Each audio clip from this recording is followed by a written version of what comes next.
Buenos días, doctores, ¿cómo están? Buenos días, doctor Buenos Pietro. días, doctor. Doctor Pinto, buenos Buenos días. días, Buenos profe. días. Bien, gracias. Buenos días. Buenos días.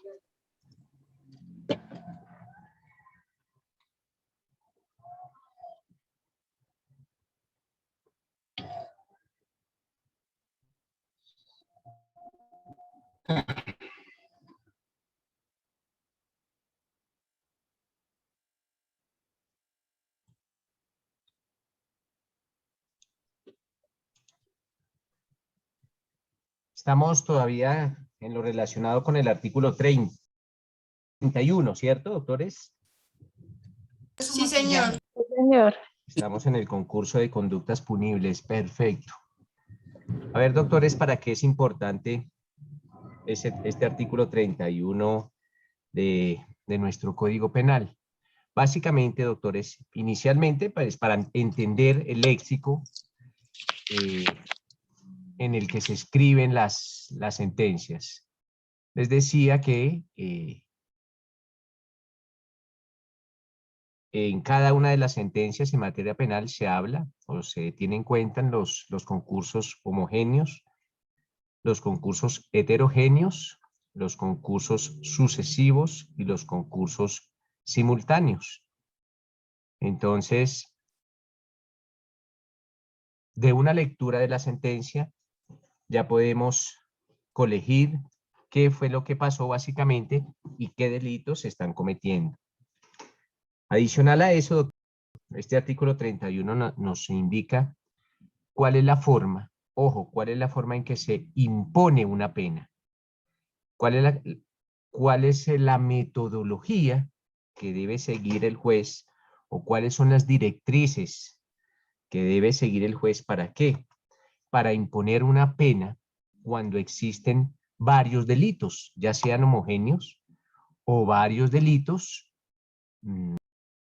heterogéneos. Entonces, este artículo 31 le fija unas directrices o le fija unas reglas al juez para imponer la pena. Alguien, por favor, que le dé lectura a ese artículo 30 menos al 31 menos a su último inciso.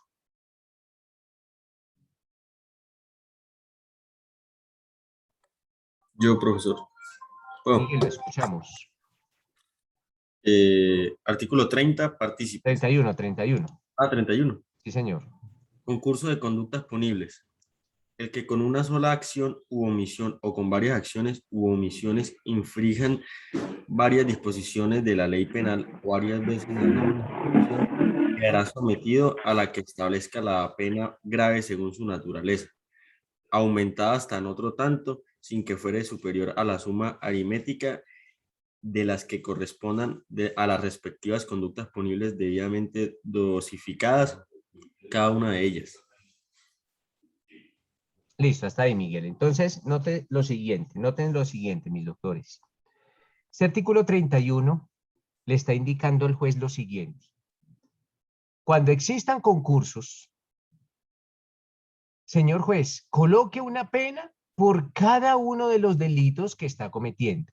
Entonces, ¿cómo se deben dosificar esas penas? ¿Cómo se debe realizar el proceso de dosificación punitiva? Si se presentan dos delitos, en un caso hipotético, pues el juez tiene que imponer una pena por cada delito. Entonces, digamos que se presenta un homicidio y un porte ilegal de armas, pues el juez fija una pena por el homicidio y fija otra pena por el porte ilegal de armas. Una vez ha fijado las dos penas, pues se da cuenta cuál es la más grave. Lógicamente, la pena más grave es la que tiene mayor quantum punitivo, es la pena más alta, esa es la pena más grave. Entonces, impone esa pena. ¿Cuál? La más alta. Y aumenta, tal y como lo consagra el artículo 31, aumenta hasta otro tanto.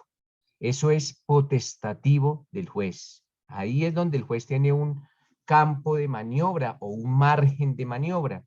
Dice el artículo 31 que el juez aumenta hasta otro tanto por el otro delito o por los otros delitos, sin que llegue a ser la suma aritmética. Entonces, Vamos a hacer un pequeño ejercicio, de pronto esto lo entendemos mejor, compartiendo pantalla. Ya les voy a compartir.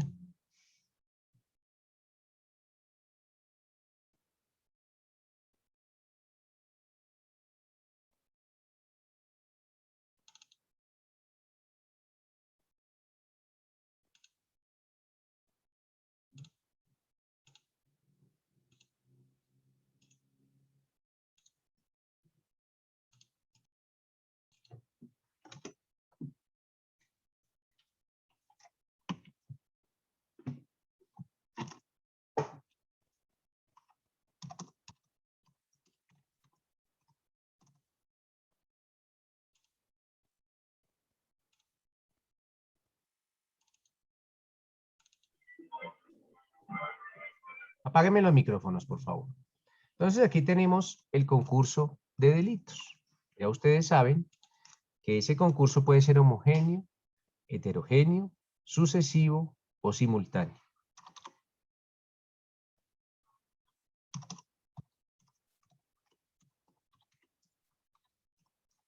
Dosificación punitiva. ¿Cómo hace el juez para dosificar la pena? ¿Cómo hace el juez para saber qué pena debe imponer? Entonces, en un ejemplo 1,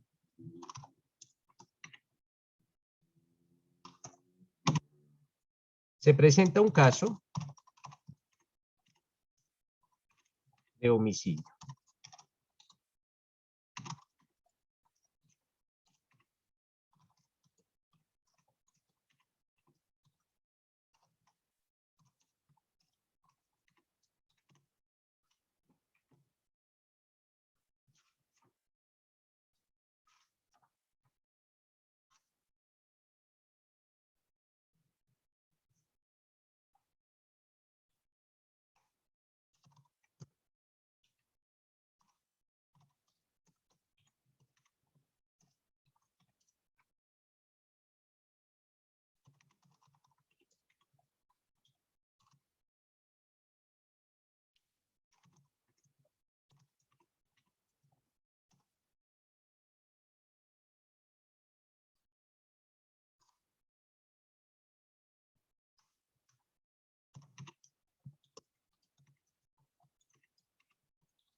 Miren, este es el caso que tenemos. Entonces, se presenta un caso, doctores, de homicidio en concurso heterogéneo y simultáneo con fabricación, tráfico, porte o tenencia de armas de fuego, accesorios, partes o municiones. Aquí lo vamos a colocar homicidio agravado. ¿Dónde están consagrados estos delitos? Artículo 104.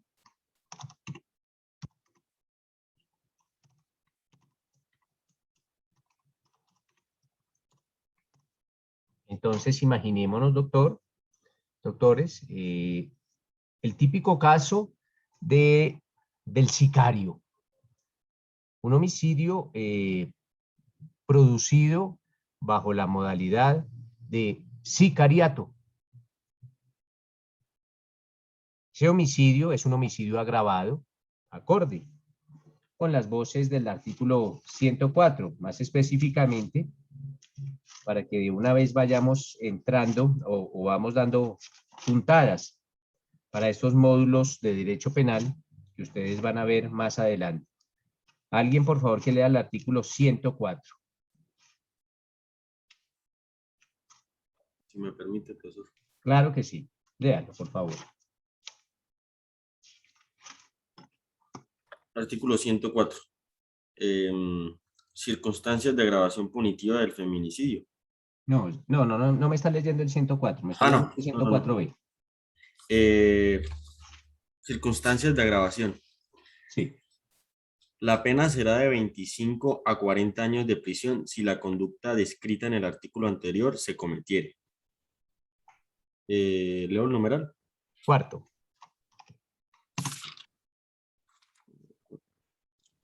El numeral cuarto. Sí, numeral cuarto.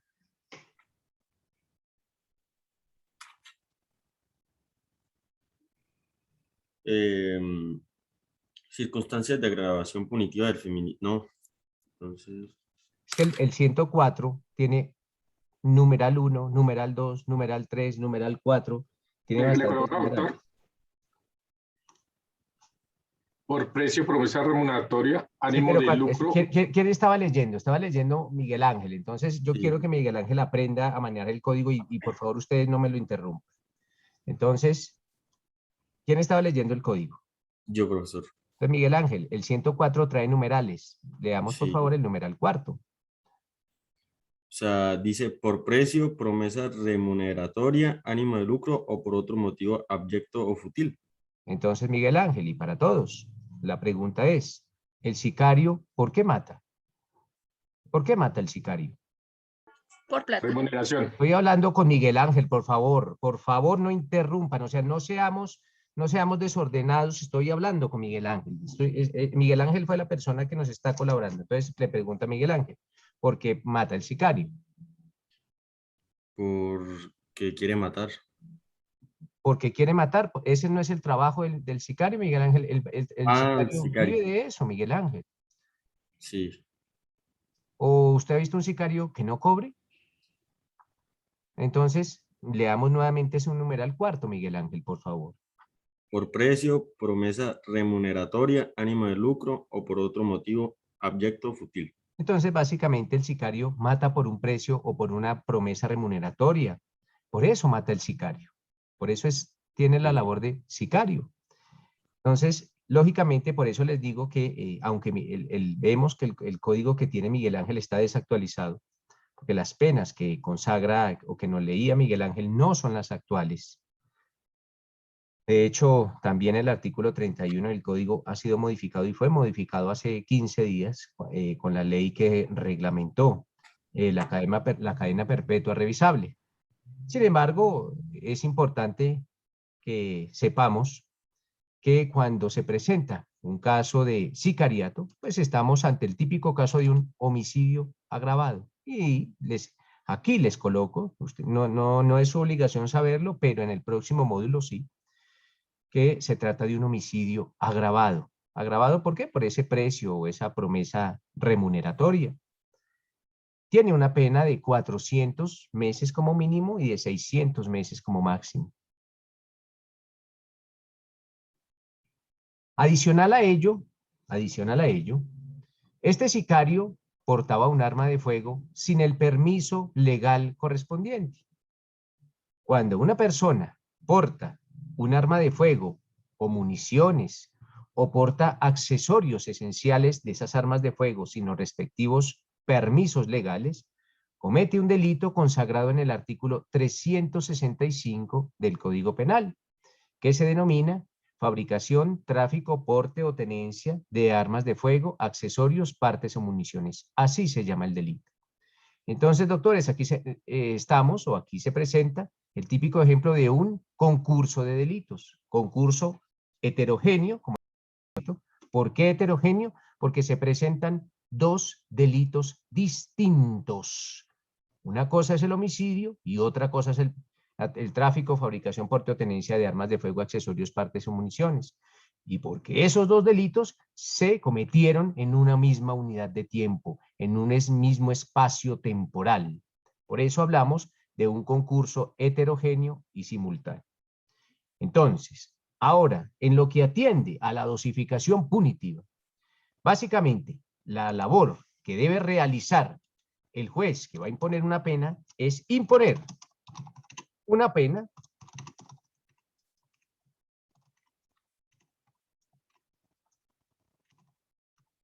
por cada uno de los delitos. Se impone una pena por cada uno de los delitos. En un caso hipotético, este juez va a partir de los mínimos. Impondrá por el homicidio agravado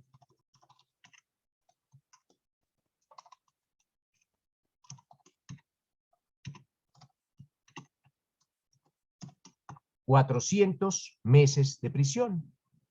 Ahora bien, un alumno distinto a Miguel Ángel o alumna que desee darle lectura al artículo 365 del Código Penal. Con gusto, doctor. Lo escucho, señor Latorre. 365. 365, fabricación, tráfico, porte o tenencia de armas de fuego, accesorios, partes o municiones. El que sin permiso de autoridad competente importe, trafique, fabrique, transporte, almacene, distribuya, venda, suministre, repare, porte o tenga en un lugar armas de defensa personal, sus partes esenciales, accesorios esenciales o municiones, incurrirá en prisión de 9 a 12 años. En la misma pena incurrirá cuando se trate de armas de fuego de fabricación hechiza o artesanal, salvo las escopetas de fisto en zonas rurales. La pena anterior dispuesta se duplicará cuando la conducta se cometa con las siguientes circunstancias. Primero, utilizando medios motorizados. Segundo, cuando el arma provenga de un delito. Tercero, cuando se oponga resistencia en forma violenta a los requerimientos de las autoridades. Cuarto, cuando se empleen máscaras o elementos similares que sirvan para ocultar la identidad o la dificulten. Quinto, orar en coparticipación criminal. Sexto, cuando las armas o municiones hayan sido modificadas en sus características de fabricación u origen que aumenten su letalidad. Séptimo, cuando el autor pertenezca o haga parte de un grupo de delincuencia organizado.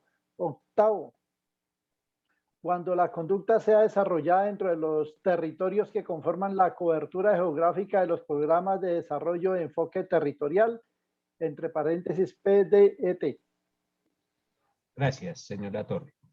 Con gusto. Entonces vemos que este juez, el juez que le tocó juzgar e imponer la pena, en este caso hipotético, impuso las penas mínimas. Esto es, al homicidio agravado, impuso una pena de 400 meses de prisión.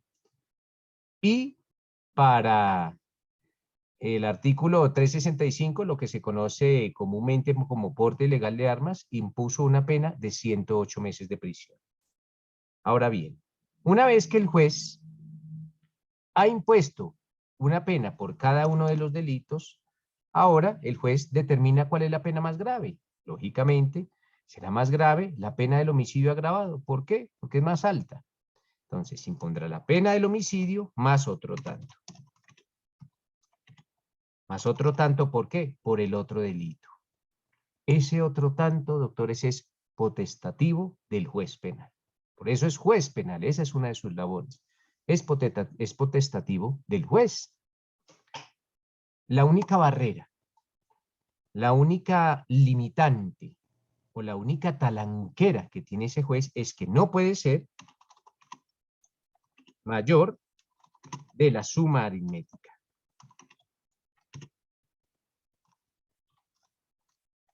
No puede ser mayor de la suma aritmética. Entonces, si el juez impuso 400 meses por el homicidio y 108 por el porte, puede imponer la pena que quiera, pero nunca podrá pasarse de 508 meses de prisión. ¿Por qué? Porque 400 más 108 da 508. La barrera que tiene el juez.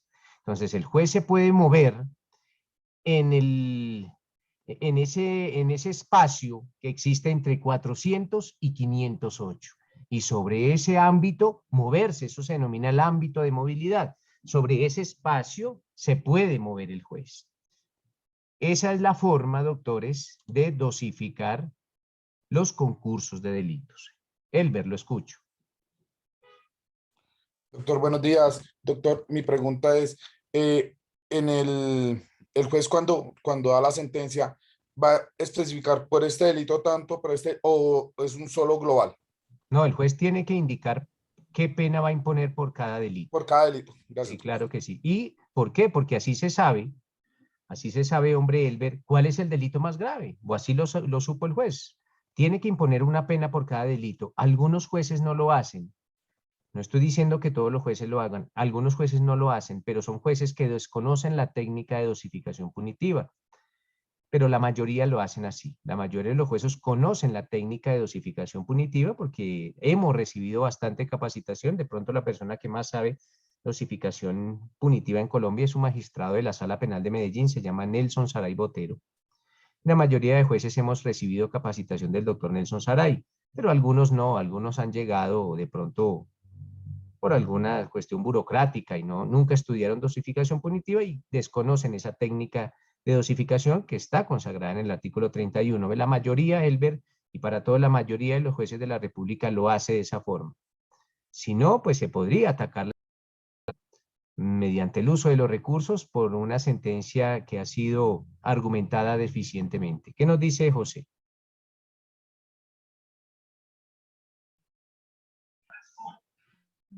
Doctor, buenos días. Cuando son varios homicidios, ¿cómo lo califican o cómo se saca la pena ahí? Pues cuando son varios homicidios, hombre José, cuando son varios homicidios, pues básicamente no hay delito más grave. ¿Por qué? Porque todos los delitos son iguales. Entonces, se impone una pena por el homicidio y por los demás homicidios se aumentará hasta otro tanto sin que sea la suma aritmética. Entonces, si son 5 homicidios, pues se impondrá la misma pena por los mismos homicidios. Por ejemplo, 400 meses de prisión. Entonces, el juez tomará la pena, 400 meses de prisión, y aumentará otro tanto por cada uno de los 4 delitos restantes, por cada uno de los 4 homicidios restantes. Lógicamente, sin que llegue a superar la pena máxima consagrada en la ley, que es 60 años de prisión. Sin que llegue a superar los 60 años de prisión, hasta allá también tiene de límite el juez, pues tendrá que aumentar por cada uno de los restantes homicidios otro tanto, otro tanto, otro tanto, sin, le repito, sin que se supere estos 60 años de prisión. Bueno, Vale, perfecto. Natalia. Sí, profesor, yo quería hacer una pregunta. Bueno, hacen una sentencia, le dan 50 años al personaje y después de que ha cumplido 30 años, por decir cualquier cifra, aparecen nuevos delitos, nuevos homicidios. Y él ya tiene una sentencia larga, todavía le falta un montón. ¿Lo pueden sentenciar a otros 50 años por los nuevos delitos que no han sido castigados aún? Sí, señora, sí, se tendrá que iniciar un nuevo proceso por esos delitos que no han sido juzgados y después existe una figura en nuestro Código Penal que se denomina la acumulación jurídica de penas, acumulación jurídica de condenas. Entonces, después se acumularán todas esas penas y se realizará una nueva dosificación, pero ojo, esto ya estamos hablando de personas que han sido condenadas. Esta labor la realiza los jueces de ejecución de penas y medidas de seguridad. En relación a la pregunta que nos hace Natalia o que me hace Natalia, sí se pueden iniciar nuevos procesos, ojo Natalia, con relación a esos nuevos delitos que no han sido juzgados.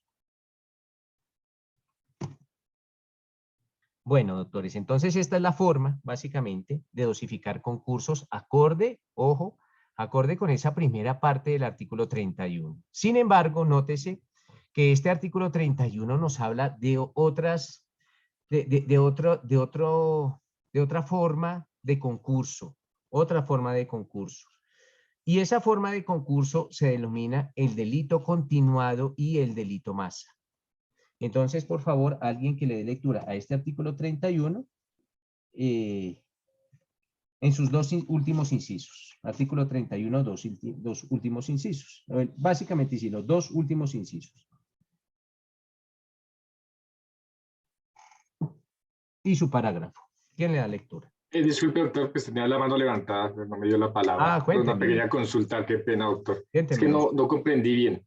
Decimos que el homicidio agravado da de 400 menor y 600 meses de mayor punibilidad, digámoslo de así. 400 a 600. A 600 meses. Y el porte legal de 108 a 104. Dice que no puede ser mayor la suma aritmética de 400 a 108. Eso está entendido.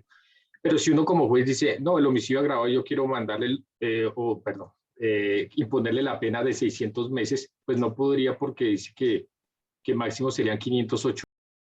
No, pero mire lo que No pasó. entendí en eso. El juez tiene que imponer una pena.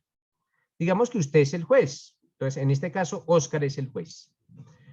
A ver, hombre, Óscar, usted dice que va a imponer la pena máxima por el homicidio agravado, ¿cierto? Entonces, el juez Óscar Piraquive va a imponer por la pena del homicidio agravado 600 meses de prisión. Entonces, ya sabe este condenado que la pena que le impuso Óscar Piraquive por el homicidio son 600 meses de prisión. Ahora bien, señor juez Óscar, dígame qué pena va a imponer por el porte ilegal de armas, usted como juez. No se podría, Dígame usted como juez qué pena va a imponer con el porte. la mínima, digamos 108 Entonces meses, 108. más Entonces, 600 más 108, ¿cuánto da? 708. Entonces, usted puede aumentar hasta otro tanto sin pasarse de 708. Se manejan los dos rangos, No, la pena que haya impuesto, es la pena que usted impuso. Entonces, por eso yo le pregunto, Oscar, dígame qué pena va a imponer por el homicidio. Entonces dice Oscar, el juez Oscar dice, no, yo impongo 600. Bueno, entonces ya tenemos 600. Entonces, mire lo que hago. Nuevamente pregunto, señor juez Oscar, dígame qué pena va a imponer por el porte. Y usted dice 108. Bueno, entonces ya tenemos las dos penas, 600 y 108. Usted puede escoger la pena más grave, que lógicamente es 600, y sumarle otro tanto sin que llegue a ser la suma aritmética, y la suma aritmética sería 708. Perfecto, mi doctor. Ahora sí me quedo entendido. Muchísimas Entonces, gracias, mi doctor. nótese que lo primero que tiene que hacer el juez es decir, bueno, usted juez, ¿cuánto va a imponer? Lógicamente, acordémonos que no se puede pasar, no se puede, por eso les decía que no se puede, dice, en los casos, en los eventos de concurso, la pena privativa no podrá exceder 60 años. Entonces, ese es otro talanquera. Si se supera los 60, pues en virtud de ese pare que hay ahí, pues llegará hasta 60 nomás. En ocasiones metieron 5 homicidios.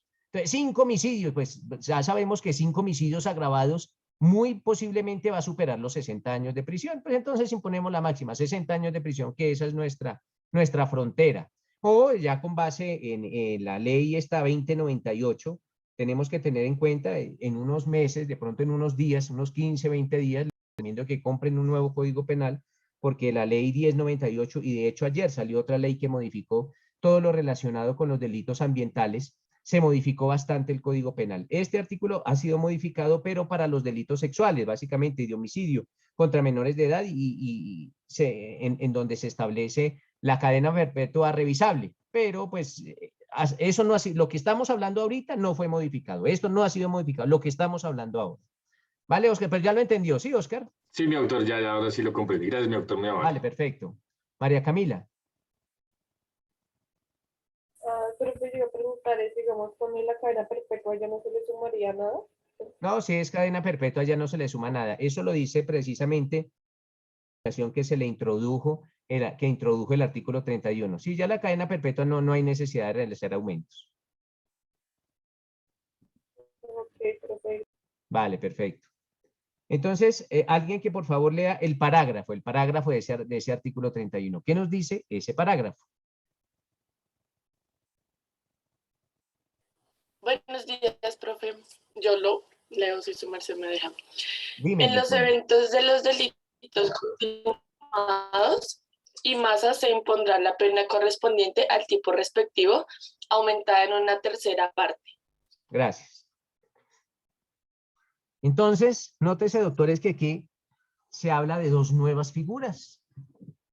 Esas nuevas figuras que consagra ese parágrafo del artículo 31 se denominan, primero, el delito continuado, ojo, delito continuado, y segundo, el delito masa. Ojo, delito continuado y delito masa. Básicamente, cuando hablamos del delito continuado y del delito masa, ojo, cuando hablamos del delito continuado y hablamos del delito masa, estamos haciendo alusión a delitos contra el patrimonio económico. Nuevamente les digo, cuando hablemos de delitos continuados y delitos masa, hablamos de delitos contra el patrimonio económico. No más, estas dos figuras solo tienen aplicabilidad a los delitos contra el patrimonio económico. Y básicamente, cuando se trata de explicar el delito continuado, iniciamos indicando que es un concurso de delito homogéneo contra el patrimonio económico. Ojo, concurso de delito homogéneo contra el patrimonio económico.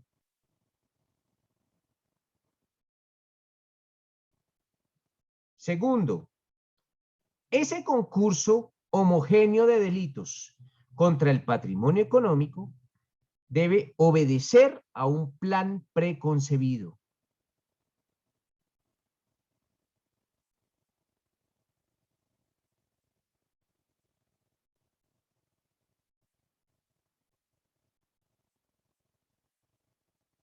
Entonces, esta persona que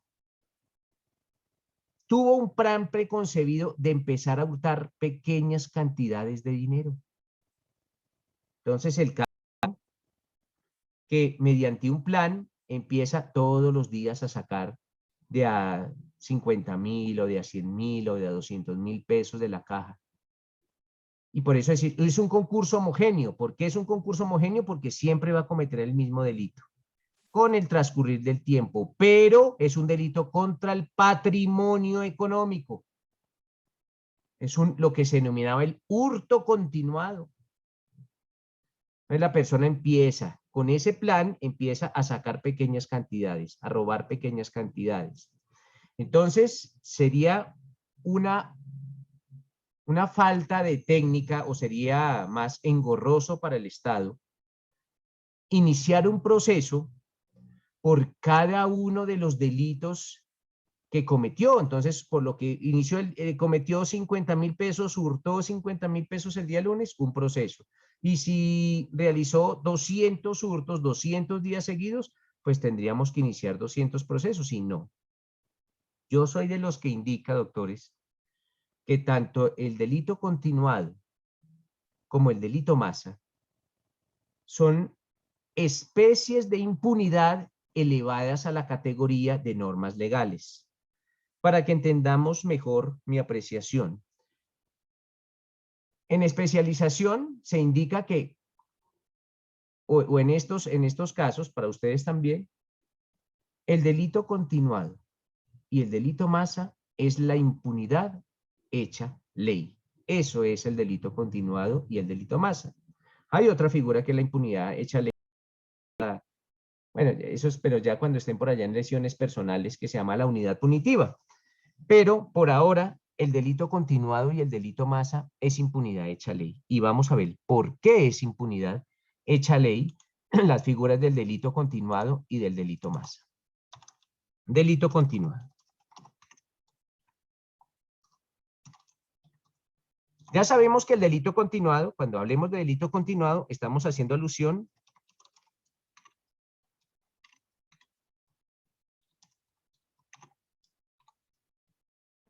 Qué pena, doctor, me está compartiendo pantalla. Ya, espérenme en un momento. Sí, profe, no. Estaba escribiendo, pero para que ustedes compartieran ya, ahora sí. Estaba escribiendo estas dos partiditos, pero para de una vez que la encontraran escrita. Entonces, cuando hablemos de delito continuado, vamos a hacer alusión a delitos contra el patrimonio económico, única y exclusivamente.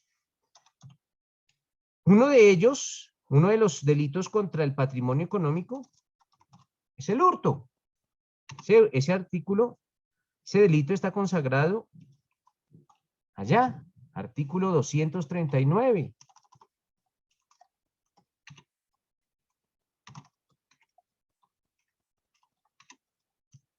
El artículo 239 de nuestro Código Penal nos habla del delito de hurto. Alguien que le dé lectura, por favor, a ese artículo 239, para ver qué nos dice el hurto.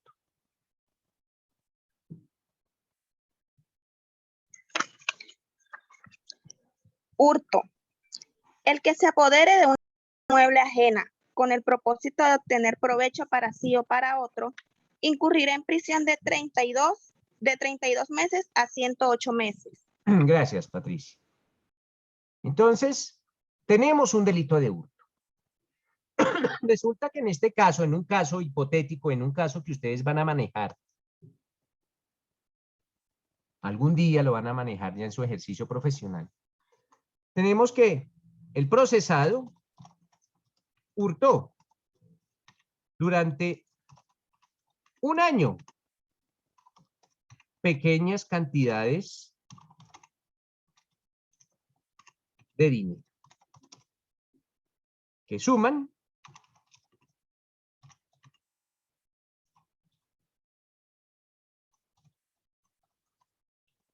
hoy en día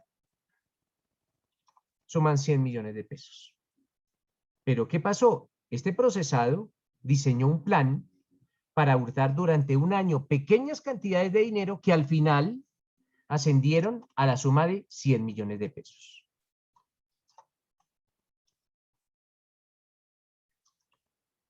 Si no existiera el hurto, si no existiera, doctores, si no existiera el delito continuado, ojo, si no existiera el delito continuado,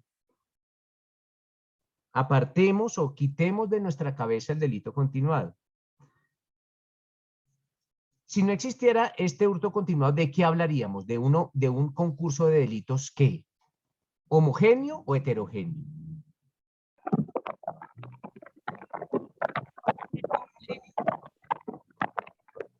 ¿Qué opinan ustedes? Si no existiera, Homogéneo, doctor.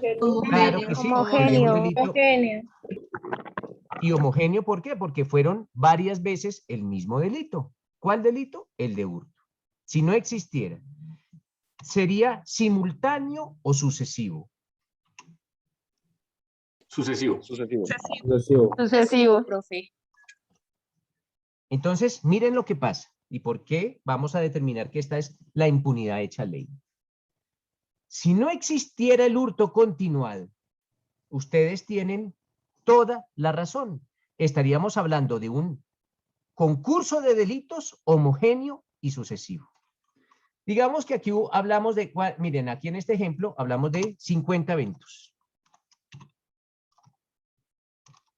Quiere decir que durante 50 días este señor se robó las pequeñas cantidades de dinero, pues básicamente a 2 millones de pesos cada día, por ejemplo, y llegó a una de 100. Entonces hablaríamos de 50 hurtos. En este caso, mire, aquí hablaríamos de 50 hurtos. 50 hurtos. Cada uno de 2 millones de pesos. Entonces estaríamos hablando de un concurso homogéneo y sucesivo. Ahora bien, nosotros ya sabemos dosificar concursos homogéneos y sucesivos. Dice el artículo 31 que se impone una pena por el delito más grave y se aumenta otro tanto por cada uno de los delitos. Como estamos hablando del mismo delito, vamos a colocar un ejemplo, que el juez va a imponer 2 años por el primer hurto. Por cada uno de los hurtos va a imponer 2 años.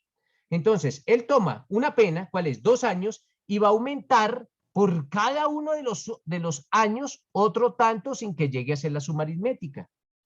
Entonces, básicamente vamos a tener una pena muy alta, porque vamos a hacer 49 aumentos.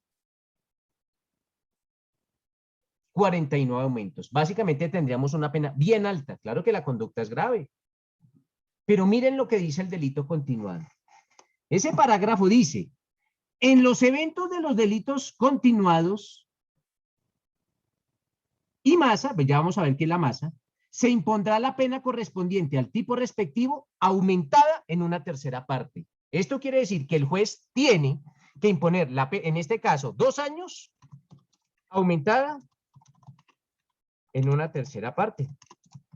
Pues ya no tiene que realizar 49 aumentos, no, sino solo aumentarle una tercera parte a 2 años. 2 años son, en este caso, digamos, 24 meses. ¿Cierto? Y 24, mis doctores, 24. La tercera parte de 24 es 8 meses. 8 meses.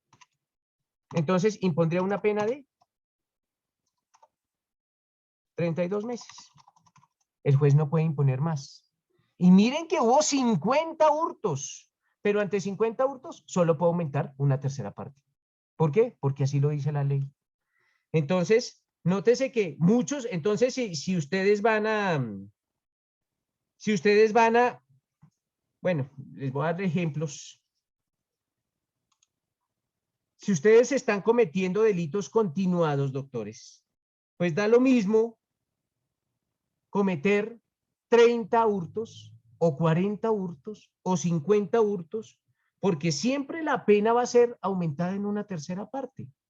Entonces les doy consejos, si van a tomar el camino del delito y van a cometer hurtos continuados, ojo, hurtos que sea la misma víctima durante un espacio largo, pues cometan muchísimos hurtos. ¿Por qué? Porque a la final solo va el juez a imponer la pena aumentada en una tercera parte.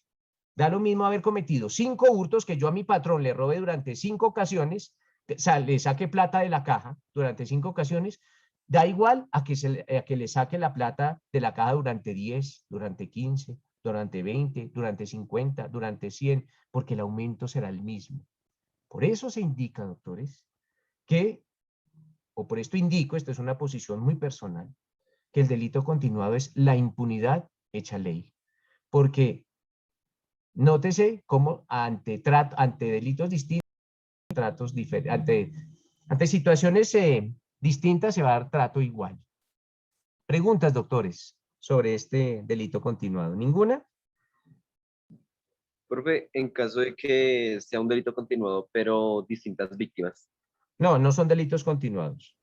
No es delito continuado.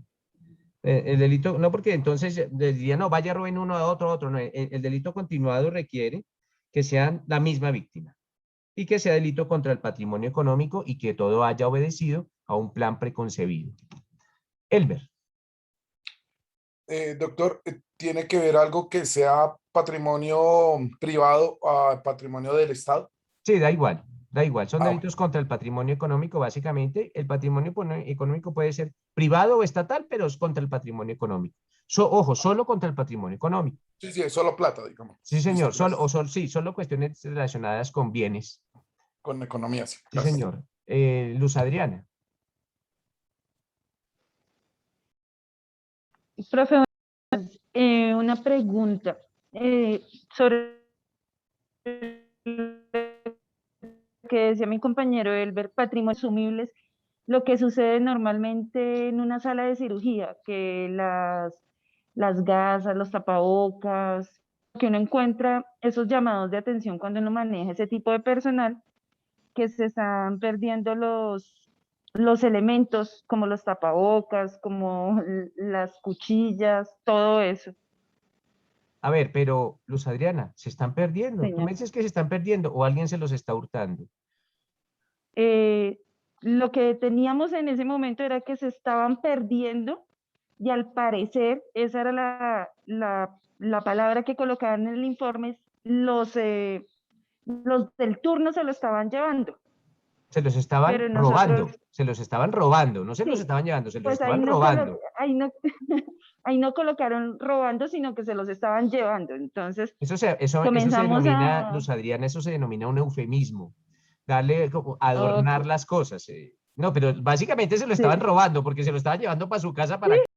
Pero mire, Luz Adriana, si se logra determinar que una de estas personas, uno de estos auxiliares, durante mucho tiempo empezó a hurtar y a hurtar y a hurtar y a hurtar, este es un delito continuado. Entonces ahí es donde yo te digo que da igual haberse robado 5 cuchillas que 5.000 cuchillas. ¿Por qué? Porque solo va a tener un aumento de una tercera parte. Por eso, Luz Adriana, el llamado es a que si no van a robar continuadamente, roben mucho, porque la pena será igual. Sí, es correcto. Son secretos que tenemos nosotros los penalistas, pero ojalá no lo hagamos público porque pues estaríamos haciendo una apología también al delito. María Camila. Profe, es que tengo una pregunta. Digamos, delitos contra el patrimonio económico también sería, digamos, alguien que se roba algo en una tienda, o eso no contaría solo plata. No, pero es que mira que patrimonio económico son bienes, Por eso yo te decía, mira el caso que teníamos con la compañera anteriormente, que se robaba cuchillas, ¿no? Eso es contra el patrimonio económico. Patrimonio económico no solo es dinero, son bienes muebles. Entonces, el caso que hablábamos allá del hospital o de la clínica, que todos los días se robaban unas cuchillas, son delitos contra el patrimonio económico. Y digamos, si no fueran contra el patrimonio económico, digamos una violación, que es la misma víctima. No, si no son contra el patrimonio económico, no son delitos continuados, son concurso de delitos, como lo habíamos dicho anteriormente, son concurso de delitos. Nicolás.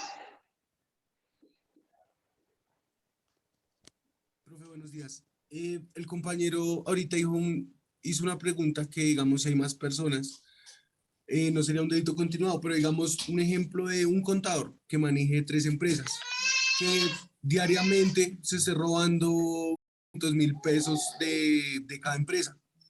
Son 3 delitos continuados. Sí, pero entonces también no se podría, solo se podría juzgar por uno, ¿cierto? Porque, digamos, dice que al principio no lo tengo bien claro, su merced no lo explico en las primeras clases, que no se puede juzgar 2 veces a la misma persona por el mismo delito. Pero es que no, por el mismo delito no, Nicolás, por el mismo hecho, por el mismo hecho. Y un hecho es robarle a un patrón y otro hecho es robarle a otro patrón. O sea, serían 3 procesos diferentes. ¿Ok? Claro que sí. Listo. Miguel Gracias. Antonio.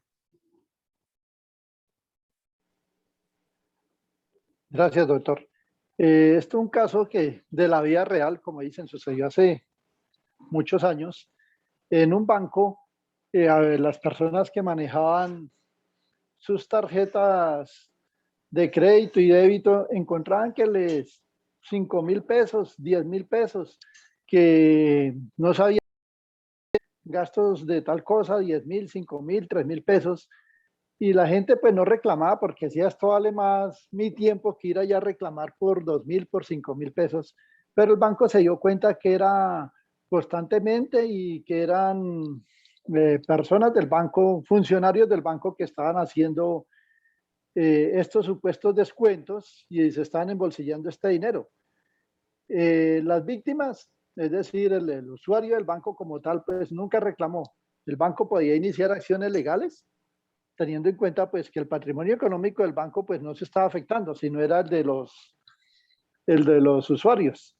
Pero los usuarios ni siquiera le reclamaban al banco por ser eso tan mínimo y que les costaba más el tiempo transportarse hasta el banco a reclamar que la misma cantidad de dinero.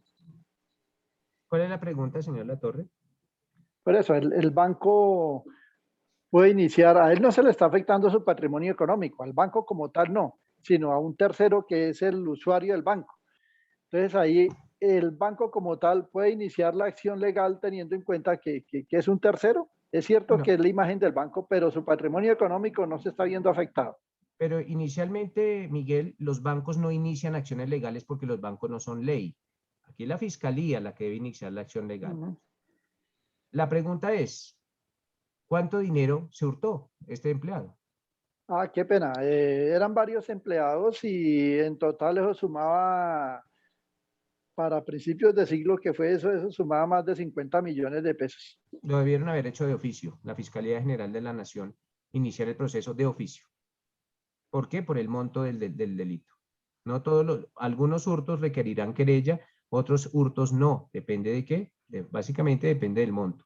Cuando hablamos de un monto alto, de a pequeñas sumas, pero llegó al final a un monto alto, se debió iniciar por parte de la Fiscalía General de la Nación la correspondiente investigación oficiosamente. Muy amable, señor. Muchas gracias, doctor. Vale, sí, señor. Don José Humberto.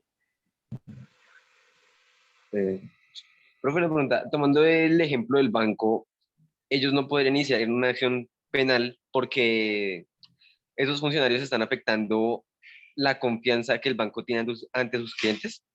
No, la acción que puede tomar el banco es una acción disciplinaria, pero el banco, ojo, el banco no puede tomar acciones penales porque los bancos no están para eso, pero sí pueden poner en conocimiento de la Fiscalía General de la Nación esos hechos para que la Fiscalía investigue penalmente. Lo que puede hacer el banco es echar a ese empleado por ladrón, pero básicamente quien lo sanciona penalmente y quien lo investiga penalmente es la Fiscalía General de la Nación.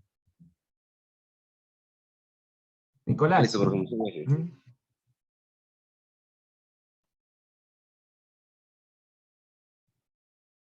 Don Miguel Antonio, ¿alguna otra pregunta? Listo. Entonces, doctores, en eso consiste el delito continuado, en esos delitos en donde, habiendo una única víctima, se le afecta su patrimonio económico durante muchas ocasiones. Todo obedeciendo a un plan preconcebido. Y acorde con el parágrafo de ese artículo 31, ojo, solo se podrá aumentar una tercera parte. La otra figura que trae consagrado ese artículo 31 en su parágrafo se denomina el delito masa. Ojo, delito masa. Cuando hablo de delito masa, mis doctores, o cuando la ley nos habla de delito masa, también Estamos hablando de delitos contra el patrimonio económico. Contra el patrimonio económico. Pero hablamos de delitos contra el patrimonio económico que obedeciendo, ojo, que obedeciendo a un plan preconcebido, existen un número alto de víctimas. Todo obedeciendo a un plan preconcebido. Entonces, yo decido, tomo la decisión de estafar. La estafa es un delito contra el patrimonio económico, de estafar a 50 personas. Nótese que aquí hay 50 víctimas y todo obedece a un plan preconcebido. Entonces estafo a 50 personas. Entonces tendré una pena por la estafa, por una estafa aumentada solo en una tercera parte, porque ese es el delito masa, cuando obedeciendo a un plan preconcebido y atendiendo delitos contra el patrimonio económico, se lesionan a muchísimas víctimas. El caso de DMG, por ejemplo. El caso de DMG, captación masiva y habitual de dineros, se pudo afectar el patrimonio económico de 1000 personas. Era lo mismo, para la ley es lo mismo, que sean 1000 o que sean 500. ¿Por qué? Porque solo el juez va a tener que imponer la pena por una afectación aumentada en una tercera parte. Entonces, doctores, si ustedes deciden afectar a muchas víctimas, entre más víctimas afecten, mejor. Mejor para ustedes como delincuentes. ¿Por qué? Porque van a tener la misma pena. Pero entre más haya estafados, entre más estafados haya, pues mejor, porque ustedes van a ganar más dinero. Y la pena, en lo que atiende a la pena de cárcel, va a ser la misma. Es lo mismo estafar a 50 que estafar a 100. Es lo mismo en pena. Entonces, si la pena va a ser la misma, ¿por qué no estafar a 100 y no a 50? ¿O por qué no estafar a 200 o a 300 o a 500 o a 1000? Si la pena privativa de la libertad va a ser la misma. Por eso indico, o por eso pregono que es impunidad, échale. Es impunidad. Kevin.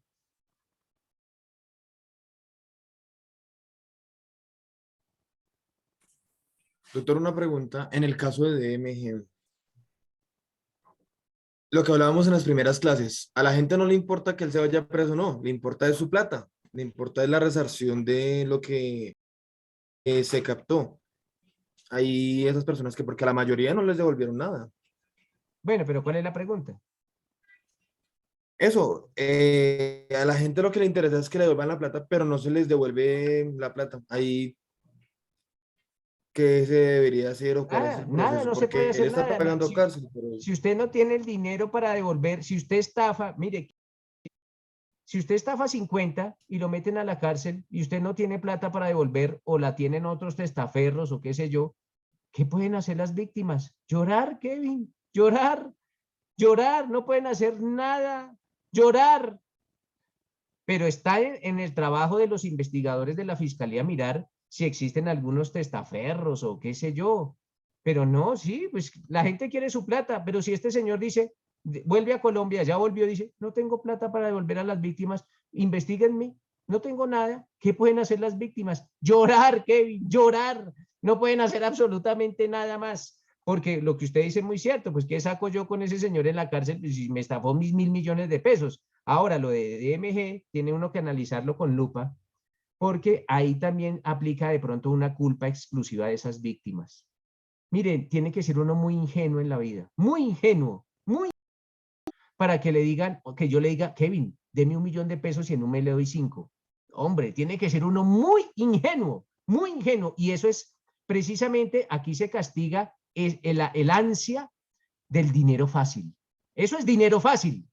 Si uno sabe que los bancos antes no dan interés, por favor, entonces ahí también se podría, hay una figura en derecho civil que se denomina culpa exclusiva de la víctima o lo está en el 32, pero bueno, ya saliéndonos de ese caso de MG, no, ahí no pueden hacer nada las víctimas, desafortunadamente. O sea, las víctimas no pueden decir, señor juez, como no nos ha devuelto el dinero, que siga preso. No, él no va a seguir preso. Él cumplirá su pena aumentada en una tercera parte y sale. sale a gozar de su dinero, que lo deben tener otras manos. Listo, Claro, doctores. doctor. Entonces era importante que analizáramos tanto el delito continuado como el delito masa. Se nos había quedado en el tintero el día de ayer, pero hoy ya no. Concédame 10 minuticos y ya continuamos, doctores.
Listo, doctores.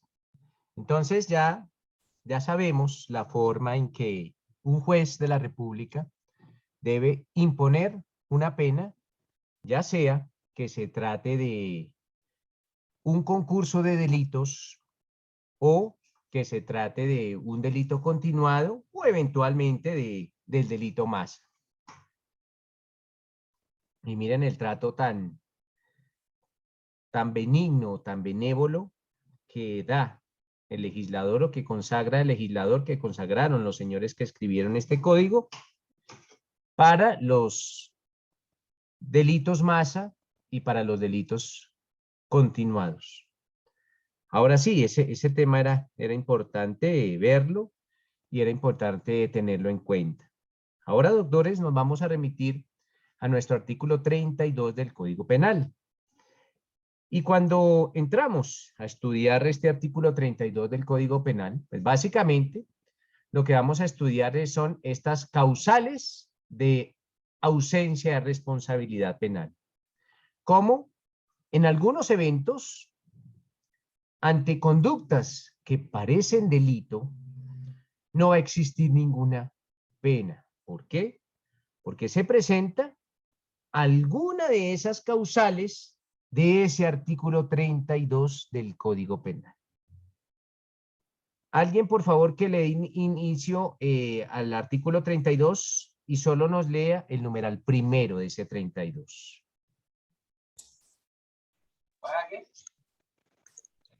No habrá lugar a responsabilidad penal cuando, primero, en los eventos de caso fortuito y fuerza mayor. Hasta ahí 2. nomás. Gracias. Solo el numeral primero. Entonces dice ese numeral primero que no habrá lugar a responsabilidad, esto es, que no habrá pena. Ojo, no habrá ninguna pena penal. Podrán existir civiles, pero penales no. Nosotros estudiamos derecho penal y no habrá ninguna pena. Cuando ese resultado que pareció delito sea producto o de un caso fortuito o de una fuerza mayor. Ojo, cuando hablemos de caso fortuito o de fuerza mayor, estoy haciendo relación a dos circunstancias distintas. Una cosa es el caso fortuito y otra cosa es la fuerza mayor. Cuando hablemos de caso fortuito, estamos hablando de hechos generados por el hombre, actividades humanas, hechos que se dan como producto de una actividad humana. Pero ese hecho, producto de una actividad humana, es imposible de superar. Ojo, imposible de superar. Pero todo se generó por una actividad humana. Un ejemplo, ustedes van conduciendo su vehículo, el vehículo que va delante de ustedes sufre una avería mecánica. Ojo, el que va delante de ustedes sufre una avería mecánica, riega aceite en el pavimento y eso hace que ustedes pierdan el control de su vehículo y atropellen a alguna persona. Pues básicamente estamos ante un caso fortuito. Es un caso fortuito. A raíz de esa actividad humana se generó un hecho que para ustedes era imposible de superar. Entonces no tendrán ninguna responsabilidad penal por esas eventuales lesiones o incluso hasta los homicidios si se llegare a presentar. Porque les repito, todo se genera con base en un caso fortuito, Cuando hablamos de fuerza mayor, mis doctores, estoy hablando de hechos producidos por fuerzas de la naturaleza. Ojo, hechos producidos por fuerzas de la naturaleza, imposibles de evitar. Pero ojo, estamos hablando de fuerzas de la naturaleza. Fuerzas de la naturaleza. Entonces, pongamos un ejemplo. Ustedes son los dueños de un inflable, de esos inflables que ustedes ven en los pueblos para que los niños salten. Ustedes llegan, colocan su inflable, 4 niños saltan y se produce un vendaval. Y ese vendaval hace que los niños se caigan del inflable y mueran o se lesionen. Pues estamos hablando de una fuerza mayor. Es un hecho de la naturaleza. Un vendaval es un hecho de la naturaleza. Es imposible preverlo. Entonces, en esos casos, el dueño del inflable pues no tendrá ninguna responsabilidad penal. ¿Por qué? Porque se presenta una fuerza mayor. Ese es el primero de los numerales que consagra este artículo 32 del Código Penal. Cuando se presente, le repito, o el caso fortuito o la fuerza mayor. Pero tenemos que tener una distinción de cada uno de ellos. Cuando se presenta o un caso fortuito o una fuerza mayor. Ahora, segundo numeral. ¿Quién lo lee? Segundo numeral del 32.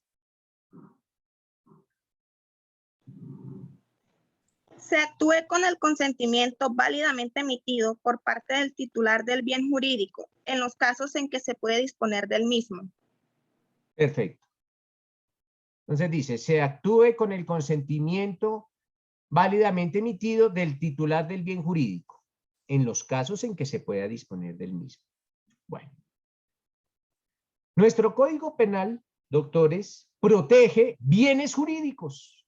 Por ejemplo, si existe el delito de homicidio, es porque se está protegiendo un bien jurídico que se denomina la vida.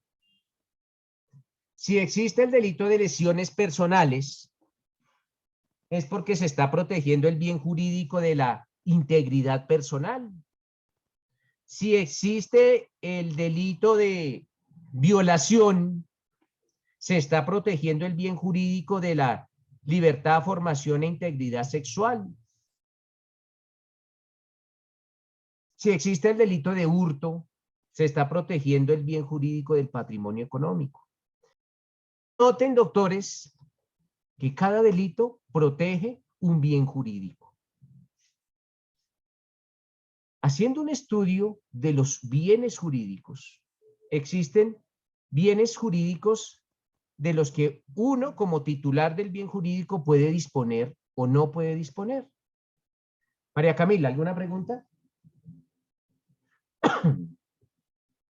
Sí, profe, es que no entendí bien del caso fortuito. ¿Me puede dar otro ejemplo, por favor? No te escuchamos bien, María Camila. ¿Te acercas un poquito más al micrófono, por favor? ¿Ahí ya, profe? Un poco mejor. Ay, profe, es que no entendí bien el caso fortuito. ¿Me puede dar otro ejemplo, por favor? ¿De caso fortuito o de fuerza mayor? De caso fortuito, por Bueno, favor. entonces,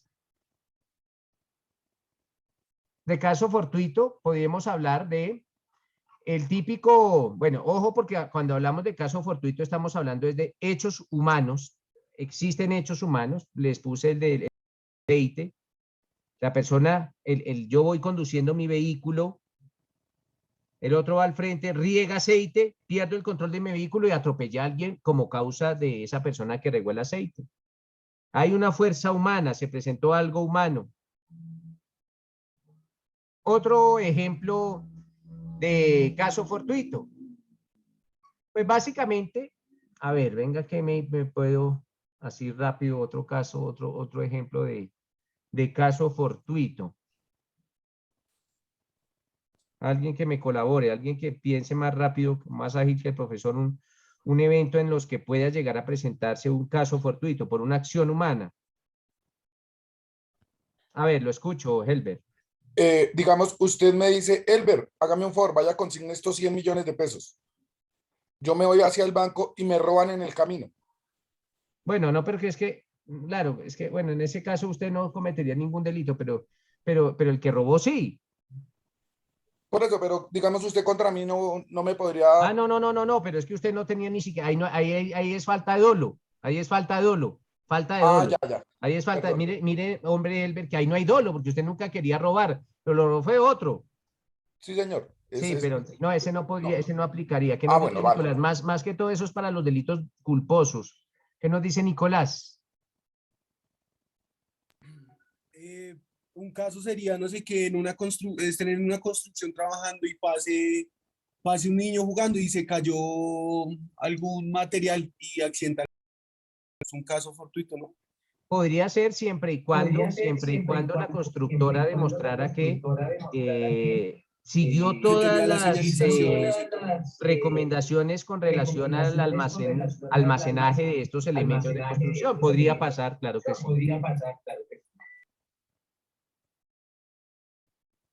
Miguel Antonio. Gracias, doctor.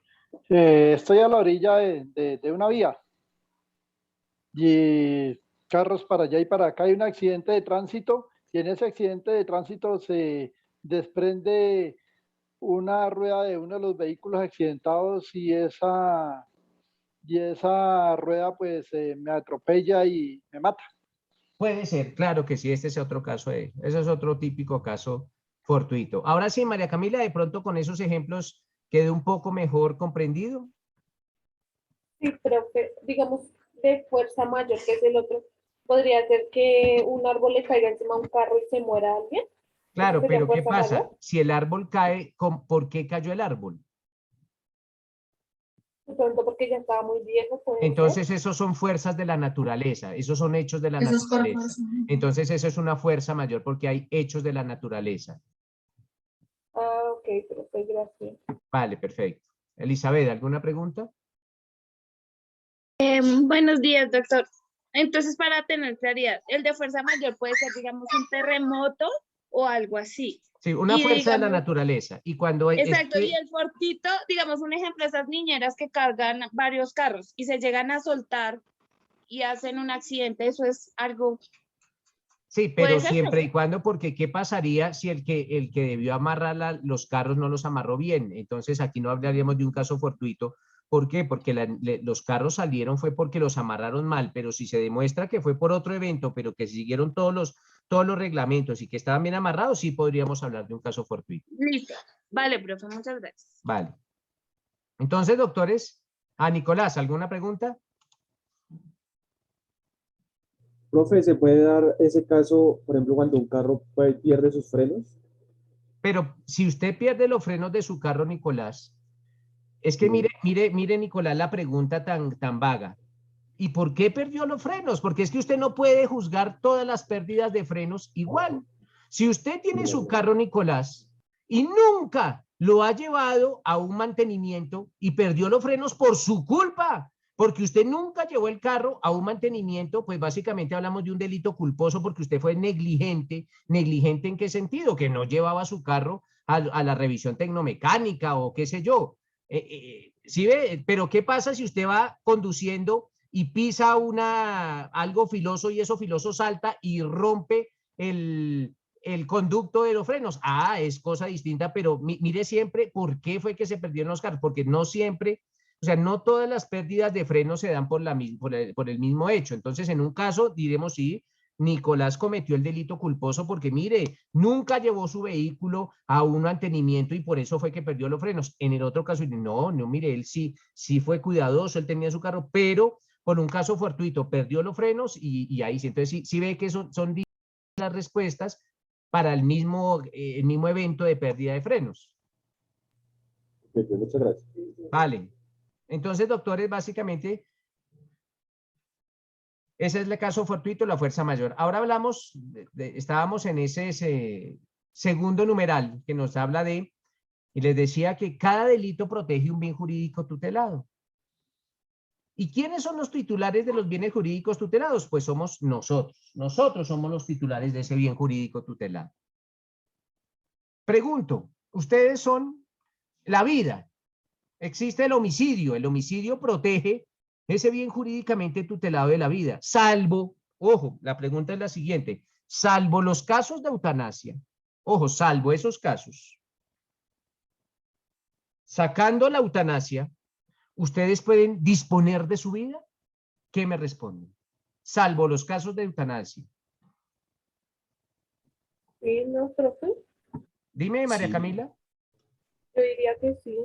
Entonces voy a poner un ejemplo, María Camila. Resulta que María Camila perdió la materia Penal General. Y María Camila decide, una vez ha perdido la materia, dice, la vida no tiene sentido para mí después de haber perdido esa materia. No quiero seguir viviendo. ¿Qué hace María Camila? Le dice a un compañero, a un amigo, a un conocido, que tiene un arma de fuego. Le dice a ese conocido, por favor, Pedro Pérez,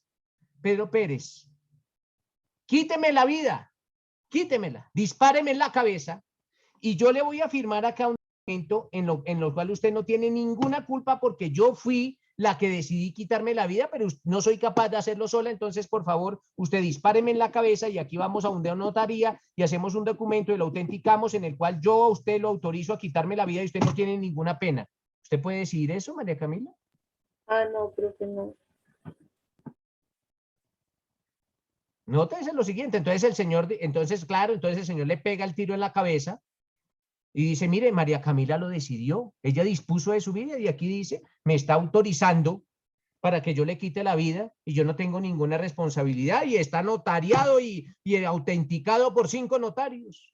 Esa persona podría esgrimir ese documento para que no lo condenaran por el delito de homicidio. Pues yo creo que no. ¡Claro que no! ¡Claro que no! Porque las personas no pueden disponer de su vida. Las personas no pueden disponer de su vida. Salvo los casos de la eutanasia, les repito. Pero aquí nadie puede disponer de su vida. Esto es, la vida no es un bien de libre disposición.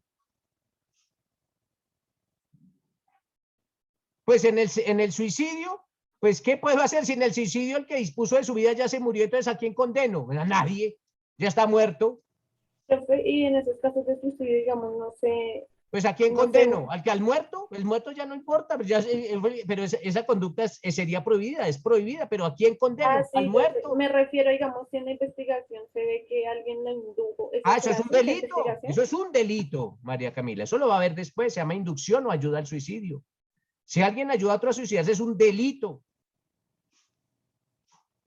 Porque la vida, uno no puede disponer de su vida.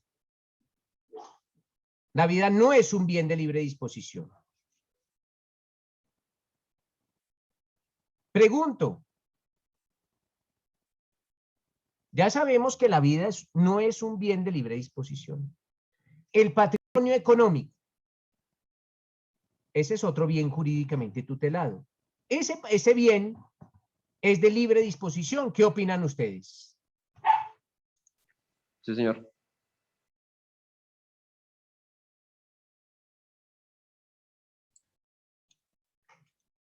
¿Es de libre disposición el patrimonio económico? Sí, señor. Claro que sí. Uno puede hacer lo que quiera con sus bienes. Los puede regalar, los puede vender, los puede donar, los puede abandonar. Uno hace lo que quiera con sus bienes. Ese es un bien de libre disposición. Claro que sí. La integridad personal. Ya no vamos a hablar de la vida, sino vamos a hablar de la integridad personal. Pregunto, ¿la integridad personal será un bien de libre disposición? Para mí que no, doctor. ¿Quién me responde que no? Jairis, ¿está Jairis en clase? Señor. Préndame la cámara, Jairis. Entonces, voy a hablar con Jairis. Jairis me dice que la integridad personal no es de libre disposición. Jairis, resulta que tú después de esta clase decides mandarte perforar la lengua. Si es que no la tiene perforada ya. Eso es una lesión personal. Eso es una lesión personal y afecta la integridad personal. Y Jairis va a un sitio en donde hacen esta clase de perforaciones y se coloca un piercing en su lengua. Esa persona podrá ser procesada por lesiones personales. tienen Préndame el autorización micrófono. mía. ¿Cómo? Con autorización mía no sería. Entonces, no ¿usted por qué me estaría- dice que la integridad personal no es de libre disposición? Si usted Ok, le está autorizando, usted está autorizando a ese tercero, a ese perforador, que le perfore su lengua. Eso es una lesión personal y deja secuelas. Pregunto, ¿un tatuaje afecta la integridad personal? La respuesta es sí. Y vamos a procesar al tatuador por lesiones personales. La persona que, yo la veo a Yairis con aretes, la persona que le perforó ese lóbulo, ¿está en la cárcel por lesiones personales o enfrenta un proceso, una condena? No, señor. Ah, bueno. Y eso es De una ninguna lesión manera. personal, una lesión personal que deja secuelas. ¿Cuál? Esa perforación de una secuela. ¿Afecta el rostro? Claro que lo afecta, porque una cosa es el rostro antes de la perforación y otra cosa es el rostro después de la perforación. Se afecta el rostro. Entonces la respuesta es, doctores, la integridad personal sí es de libre disposición. Sí es un bien de libre disposición. Por eso perforan orejas y lenguas y narices y otras partes que ustedes conocen más que yo.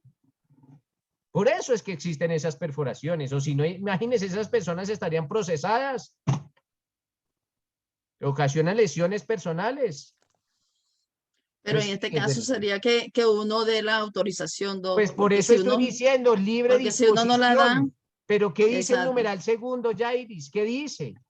Por favor, Ok, leamos doc. ese segundo numeral. ¿Qué dice? Léamelo, Yairis. Regáleme un minuto. ¿Tienes un código ahí a la mano, Yairis? Señor, Sí, numeral segundo del 32.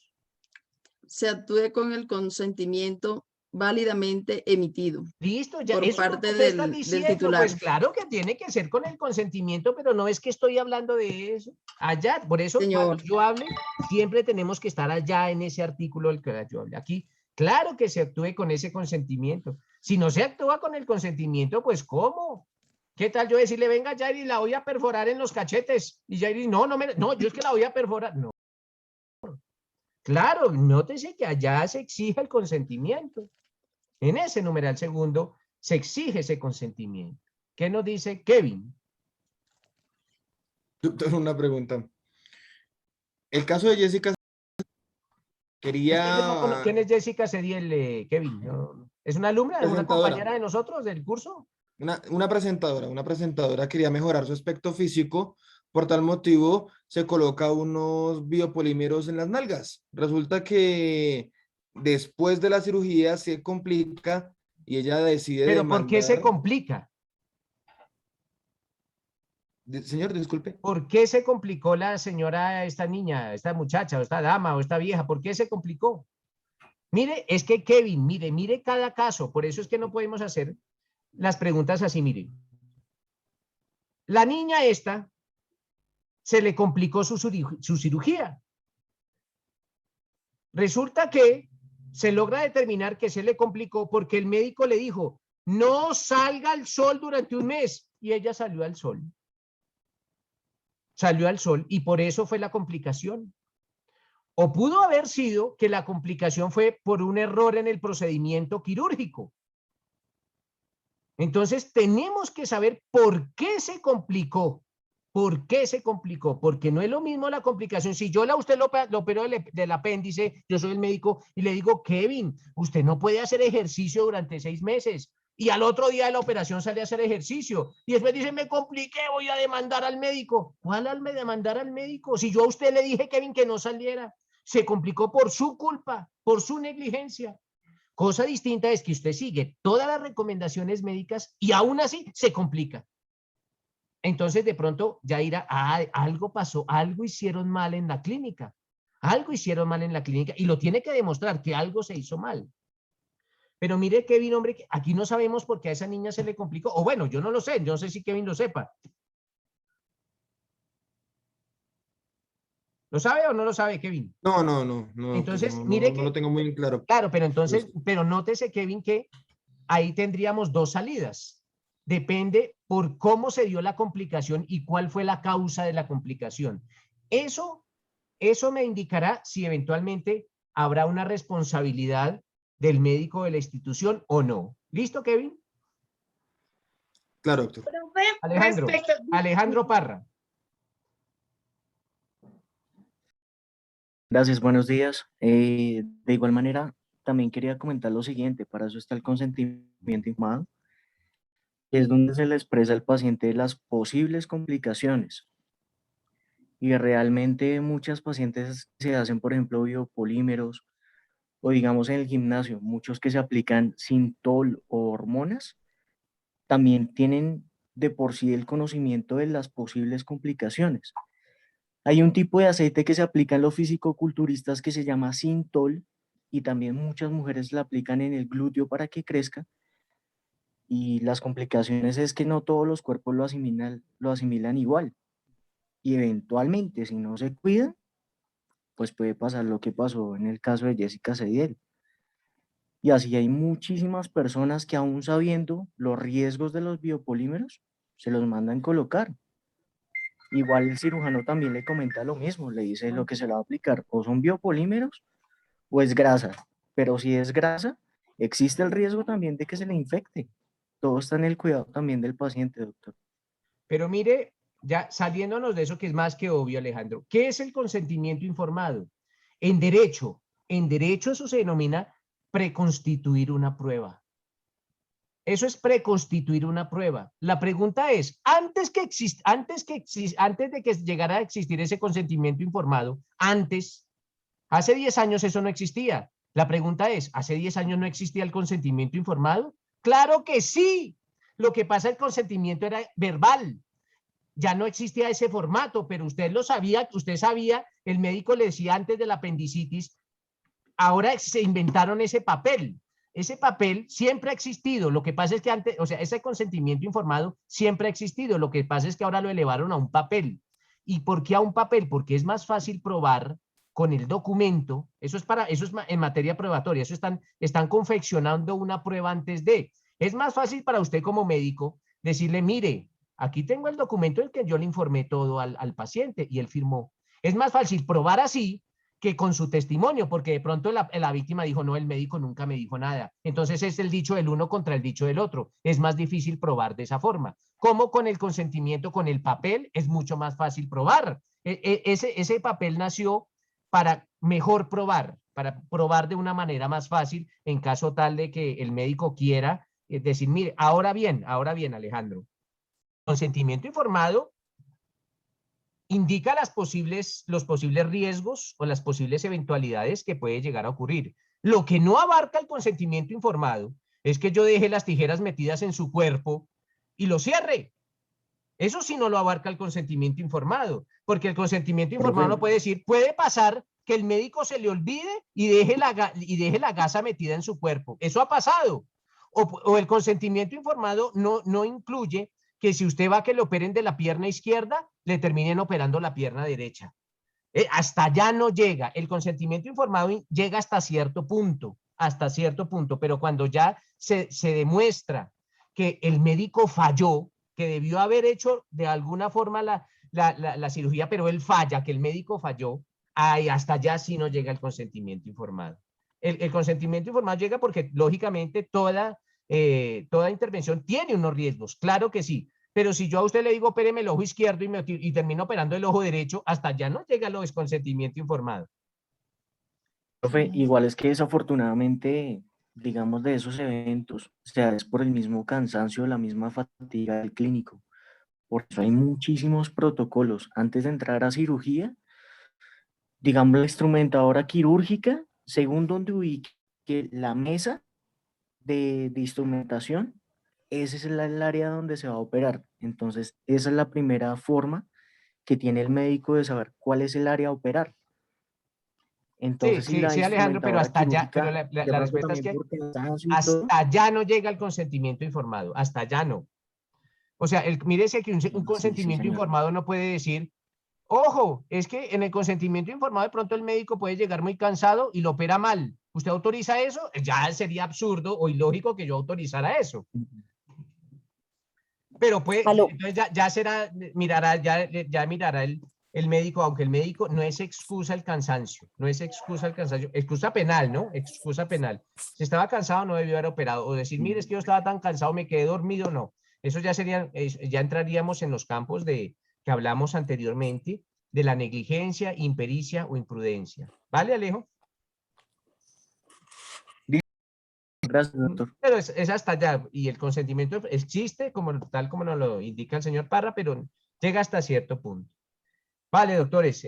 Bueno, continuamos el día lunes. Mañana hay un pequeño examen. Continuamos el día lunes con este numeral segundo del 32. Muchas gracias por su tiempo y nos vemos el día de mañana. Profe. Sí, señor. Gracias, doctor. Gracias. Buen día, doctor. Muchas gracias, señor. Gracias, profe. Nos vemos mañana. Plataforma y la clase del martes no está, profe, del martes y de ayer tampoco. Yo la volví a revisar, la revisé el martes la revisé en la noche, pero no se cargó y anoche la volví a revisar y no está la del martes y la del miércoles. Voy a verificar con mi asistente, aunque él lo hace todas las noches, pero voy a verificar eso. Bueno. Bueno, Gracias. Profe, qué pena. Sí, por favor, le agradecería lo de las clases porque pues yo no he podido estar en la mayoría, entonces pues para poderlas revisar para el examen de mañana. Perfecto. Listo. Gracias. Bueno.